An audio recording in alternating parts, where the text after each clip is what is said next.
পকোড়া পাচ্ছি না, আমাকে কেউ দিচ্ছে না। এই যে কত পকোড়া নিয়ে যাচ্ছে, আমাদের খাওয়াচ্ছে না। এই যে ও মুখটা দেখা।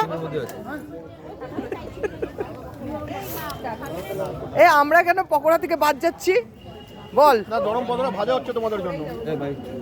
তোমাদের জন্য গরম পকোড়া। এটা কি? এটা কিসের দিলি? না এটা কিসের? ভেজ না, ভেজ খাবো না, ভেজ খাবো না। লাইভে বলছি নাকি? হ্যাঁ আমি ভেজ খাবো না, আমি ভেজ খাবো না। কি আমাকে ভেজ দিস না? নন ভেজ করা হচ্ছে। তাহলে আপনার জন্য একটা স্যালাড দিলাম। দেখ, এটা জানো এটা কি বলো তো? এই আমলকি, এটা ভুল বলছি, এটা কিন্তু ভালোবাসা। আমলকি। এটা ভালোবাসা। আচ্ছা ভালোবাসা দিয়ে দিচ্ছে আমাকে। বাহ বাহ বাহ। ওই দেখ। New year special.